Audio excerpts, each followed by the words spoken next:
Time to talk more NBA playoffs. You're watching Fast Break Bets presented by DRF Sportsbook and our friends over at Thrive Fantasy. If you're a fan of daily fantasy, if you like to play props, that is the website for you, especially if you're in a place like California or Texas where you don't have the opportunity to wager yet legally on sports.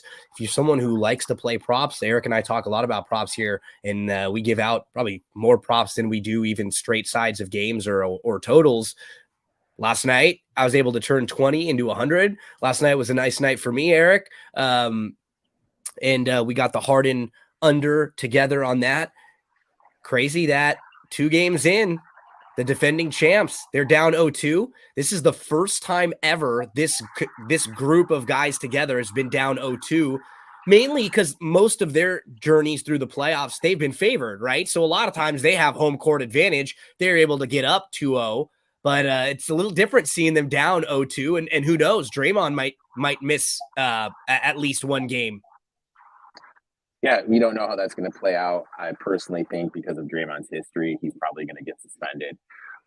Just like if this was his first run in or brush, he probably wouldn't have. It's going to be interesting to see what they do with Sabonis too, because in my eyes, that was blatant. He did grab his leg He to did prevent the fast break. Yep. So, but Sabonis doesn't have the history of stuff happening on the court. So it's going to be interesting to see how that plays out. It's amazing. Like someone, you just kind of looking at the Warriors and you say to yourself, who they really miss is Otto Porter. I mean, this would be a great Otto Porter series if he was still there. They are definitely going to have their hands full. I'm lucky enough. I got some Kings pre-flop for the series. Pretty good spot. They're going to have to make a lot of adjustments. They're going to have to start playing Curry a lot more minutes, just because the thing with the Warriors, you kind of look at the way the Warriors do stuff versus the way LeBron does stuff. LeBron would rather play over 40 minutes in a playoff series, get it over quick, so that way he's ready for the next series.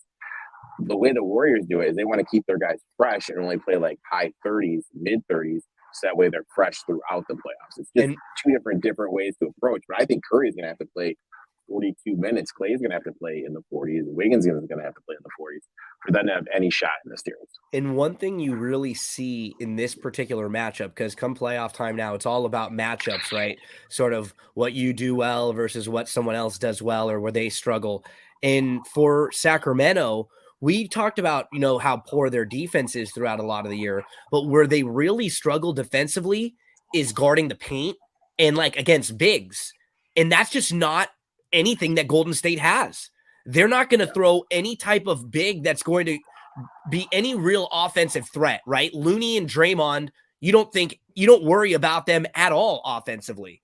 And then even Clay, Steph will drive a little bit here and there, but for the most part, DiVincenzo, you get a little, those guys aren't coming at you relentlessly in the paint and really making Sacramento pay for their weakness of not really having great paint defense, right? We've had to see it sometimes, Len, come into the game, but not enough. They have not made them pay enough early on in these first 2 games.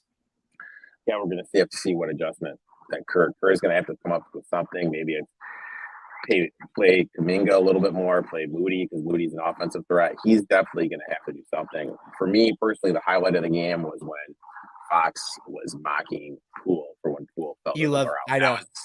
You love that. That was obviously my highlight of the game. But yeah, Poole's minutes are going to have to go down. And just kind of think, they're paying that guy $100 million. And he's basically unplayable.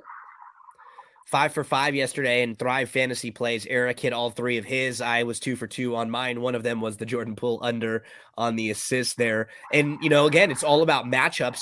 You just think about these 2 teams moving forward and whomever they play, winner of this series, whether it was Sacramento or whether it's the Warriors, the next team they play is going to be a much more in the paint oriented team, either the Lakers or the Grizzlies, right? Both of those teams come right at you. So they'll be doing things way different than what we're seeing from these 2 teams. So it'll be an immediate contrast. And then same thing for the Lakers and Grizzlies. They'll have to deal with a lot more perimeter oriented teams out there. Very intriguing when you see matchups like this.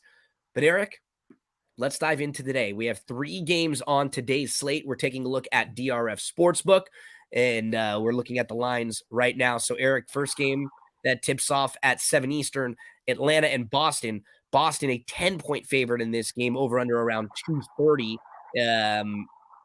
Boston, pretty dominant in that first game. And you just sort of look at the matchup, and one matchup that I'm going to go to because I don't know where they're going to hide Trae Young defensively. I don't. Yeah, Where are you going to hide him? We saw Derek White have a big game, but I think, we'll talk tomorrow about Austin Reeves. I think a lot of people are like, oh my gosh, Austin Reeves, he's never going to have a game like that. If you've watched the last couple months, that's how he's been playing a lot. And the Lakers have kind of put a lot of faith in him. Derek White has been someone that the Boston Celtics fans, like Bill Simmons, they've been clamoring all year for him to play more. He has been really, really good all year. What happened with Derek White, he got traded mid-season last year, and he came over to a team that was really, really good. So it's sort of hard to kind of find where you fit, right? Like middle of the year, this team kind of has an identity already, and he was trying to figure out where he fit. He worked on his shooting a whole lot in the offseason. He's a much better perimeter shooter now. And if you just look at the way they're going to have to defend, Trae is going to have to be on him or Marcus Smart. Marcus Smart will take him down and sort of bully him. He's going to end up being sort of on both of these guys. Here's the key for Derek White: playing more minutes. Game 1, he played 39 minutes, 24 points, 7 assists, 5 rebounds. So in 30 games this year where he has played between 30 and 39 minutes, his averages are just under 17 points a game, over 5 assists a game, and over 4.5 rebounds a game.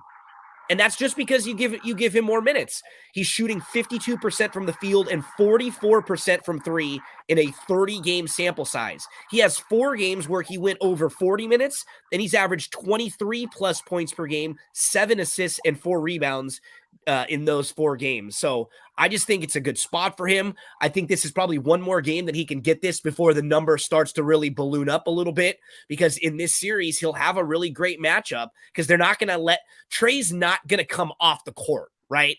Unless it's like late in the game and something that's close, he's still going to be out there for a lot of the game early on where they're going to be attacking him. So Derek White, for me, my first play, over 24.5 points, rebounds, assist combo. What about for you, Erik, in this first game? I'm looking at this. I know the Hawks got, let's call it what it is, boat race, but I really think there's a couple things they can do that could actually kind of help make this a little bit closer. One of them they have no chance of doing. One of them is with how the Celtics are attacking Trae Young in the pick and roll by blitzing and doubling. It would be better if that was Murray playing on the point and play Young off the ball. I don't think Quinn Snyder has the balls to do that. Even though that's what's best for his team. But what I do think he will do is I think he'll limit Clint Capella's minutes. When we just kind of look at what Capella has done in the 3 games, the first game against the Celtics this year, he was -9. Second game, -20. He played 27 minutes and he was a -8. That means he's minus less over the weekend. That means he's -37 for the year. This just isn't a Clint Capella series. You were talking about matchups before. He's just not a good matchup for them. So I really think we're gonna see a dip in the Clint Capella minutes. So because of that, I'm playing under 20.5 points in rebounds. We were on it last game. We got it at 21.5. He had 12 and 8, barely went under. I think we're gonna see less minutes from him. So yeah, I'm gonna play that. I'm gonna go back to the well. And my next play is correlated with that because I do think Okonwong. Big O, baby. Fight on. It's my Trojan. I think he's going to play a little. I think he's going to get more Capella minutes. I like him to go over this 5.5 rebound prop. He had 5 rebounds in only 19 minutes last game. So if he's playing more, being the center, he's going to get more rebounds. I absolutely love him to go over this total. So those are my 2 plays in this game that is correlated. If I were to play a side, one thing I saw was looking at some trends, and an interesting trend was a team that was home in game 1 that won and covered the number, and then in game 2 was favored by a bigger number, is 60% ATS. So it's going to be interesting because right now this is like 10, 10 and a half. That, it closed at 10. If this gets up to 10 and a half, 11, the trend says to bet the Celtics. But sidewise, it's just a pass for me. Me too. Yeah, I mean, Atlanta shot really poorly in the first half. You think they'll shoot a little bit better in this game? And this has become one of the series that I think everybody's just assuming is like going to be a quick series. I can't imagine most people are really interested or excited in playing Atlanta. No real strong opinion on the side here, but Erik and I with a prop or two. Erik's got 2 in this game. I'm on the Derek White side. Erik going with Okonwo over the rebounds, hoping that Capella's minutes are cut into by the Big O. Okay, Erik, let's move to the second game of the 3 that we have tonight. I got this at 3. You got it at a slightly better number at 2.5, but we're both on the same side with the Cavs. And I mean, I'm going to do the same exact thing that you're doing in the later game. We have home teams that are down 0-1 in a basic must-win situation. You cannot go down 0-2 and then have to go on the road down 0-2. I'm going to play the Suns first half later on. I'm doing the same things with the Cavs. These teams that are home teams, they lost game 1. They need to win. I don't want to play them full game because honestly, I don't completely trust them. And I do think late in the game, we've talked about how we kind of like Brunson making decisions late in the game if things slow down and it's just a couple score game. But I feel like you're going to get an incredible effort from the Cavs in the first half. So we're both on Cavs first half tonight. And one trend to back this up, home teams that lost the first game 1, first half spread are 56% ATS. I believe it is it's 13, 12.5% ROI if that's just something you bet since 2008. So I like that. Another reason I like this is I like to look at a potential assist. Garland had 13 potential assists and only one assist. I mean, what does that mean? People are missing wide open shots. Mobley was a little shy shooting. I thought he did a great job on the offensive board. Granted, was 4-13. He was getting a lot of looks. He just wasn't being aggressive. I think Mobley's going to have a nice little bounce back. I think the Cavs are going to be able to knock down some shots. Pretty good free throw shooting team. They missed a lot of free throws too. And also, let's not forget, Josh Hart is banged up. He's got that sprained ankle. We really don't know if he's going to be going, what his capacity is or anything. So I like the Cavs to come out hot. Anything under 4, I would say, for the people to play. And Garland, you were mentioning, that's one of my plays tonight, over the 28.5 points and assists. Garland, as you said, had a lot of assist opportunities, and then late in the game, just didn't get enough looks down the stretch. Garland, this year, in the final 19 games of the year, he averaged 21.5 points, 7+ assists per game. He shot 40% from 3 on 5.5 attempts. And he shot 4 free throw attempts per game.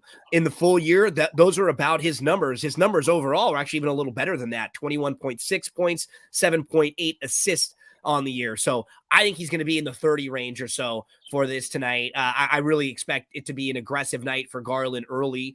I'm hoping he comes out firing. And just like you mentioned, one that we have slightly different plays on, but the same idea. I'm Mobley over 24.5 points and rebounds. He this year averaged 16 points per game, 9 rebounds per game.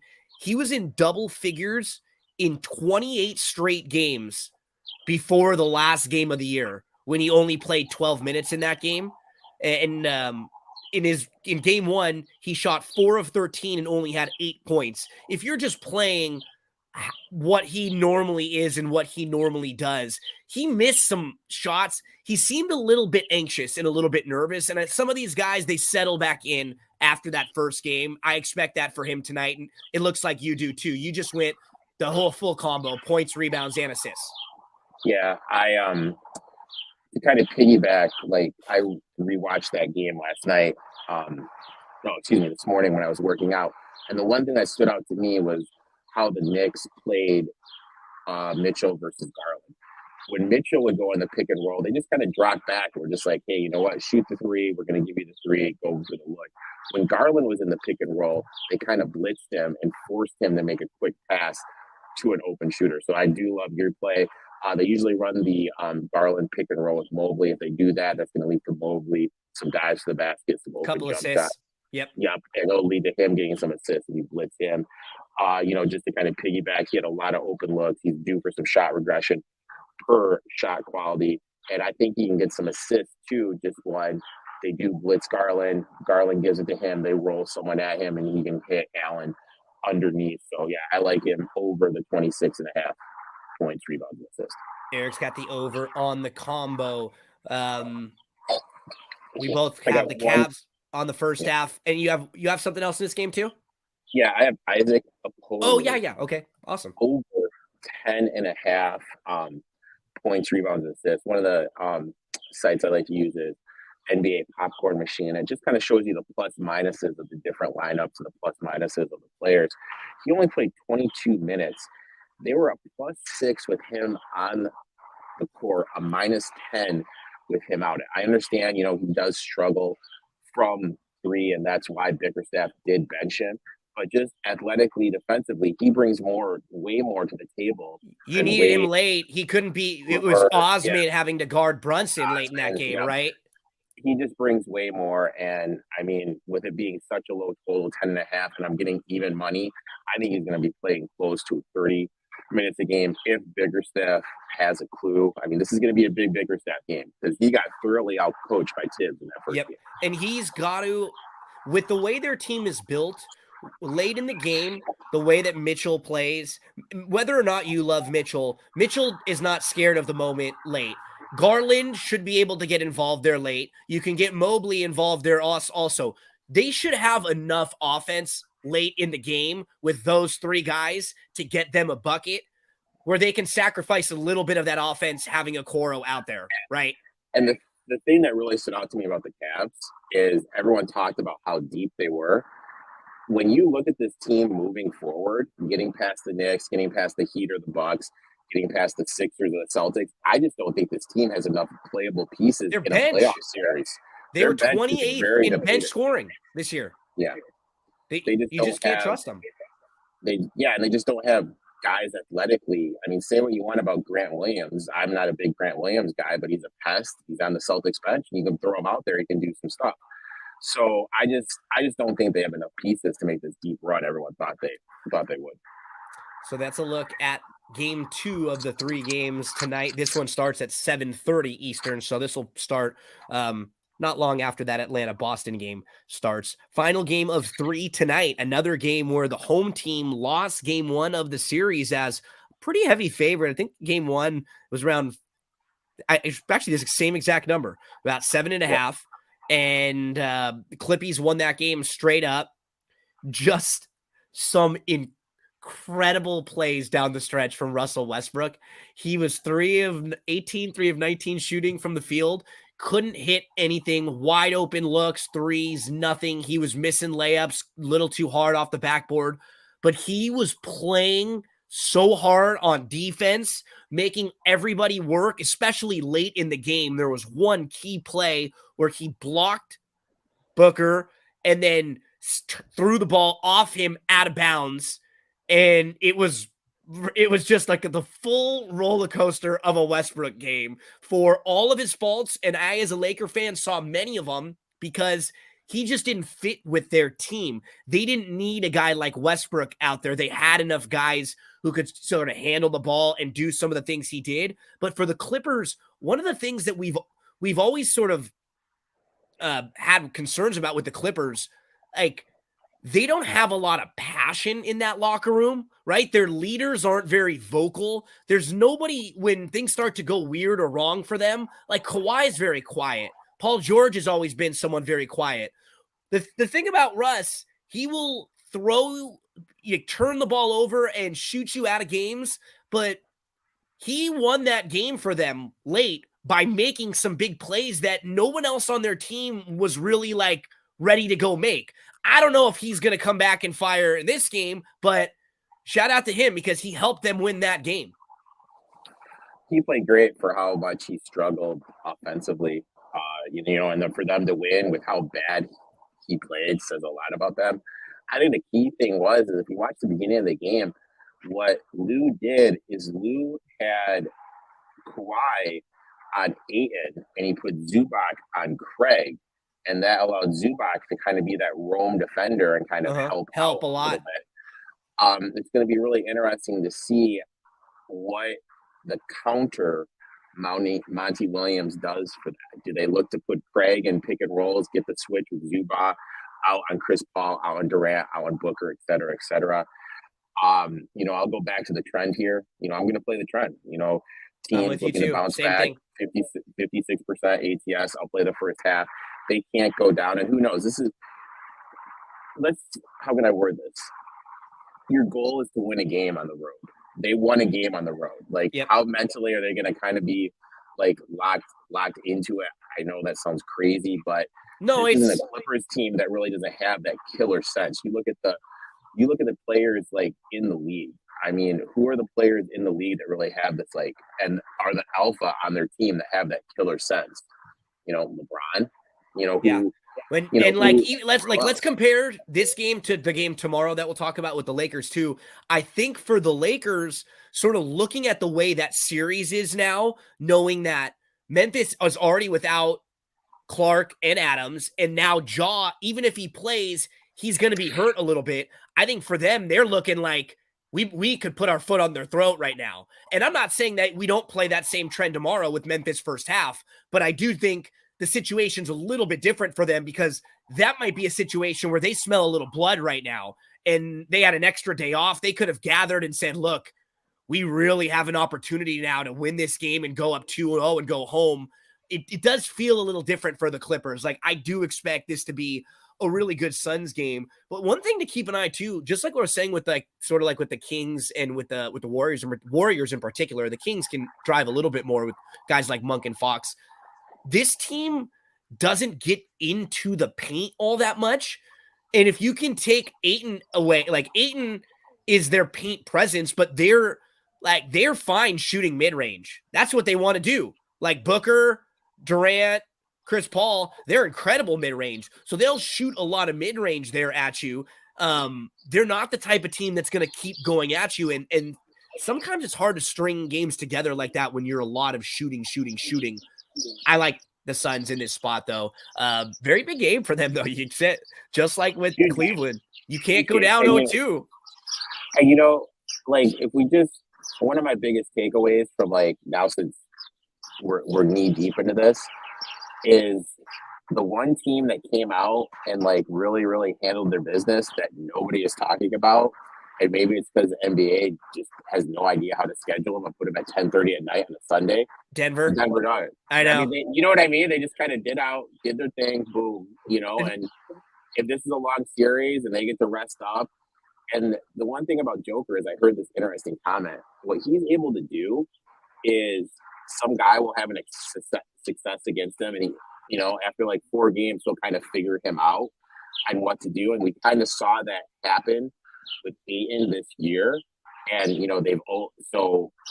going to be an interesting matchup. And they've owned the Clippers this year if they end up playing the Clippers. So Denver may be prettier than people realize. I think we kind of forgot a little bit about them because, as I mentioned, when they played last, they hadn't played a meaningful game in so long because they were so far ahead of everybody, and they sort of took Jokic out of the MVP race by just not playing him as much down the stretch, which is smart because we've seen when he's gone deeper into the playoffs the last few years, especially when they didn't have Murray and Porter, he just wore down. He had to do too much. He got too tired. And now it would be really nice for Denver to get that series over quickly, get him a little bit more rest. You're right. They've just kind of been out of sight, out of mind, and they were really smooth. And you just don't feel great right now. And maybe that's the time to bet a team like Minnesota, but you just don't feel great about them. Combination of Edwards looks like he's been hurt ever since that fall. He just hasn't quite been great. And then Gobert, it's a combination of him not being healthy and that energy is bad there with him right now. It's not good. He got in the brawl. A lot of those guys don't seem like they like him. So I don't know. I don't feel confident in Minnesota necessarily flipping the switch and just completely turning this thing around at the moment. But I guess all it takes is one game to flip our perspective. Erik, anything else you want to mention about the Suns and the Clippers tonight? Nah, let's go Suns. Let's get this home. Okay, let's take a look at some Thrive Fantasy for this evening. So, Thrive Fantasy contests every single day. You can play daily fantasy contests in different sports, different style formats. You can play in big games. You can also play in head-to-head matchups.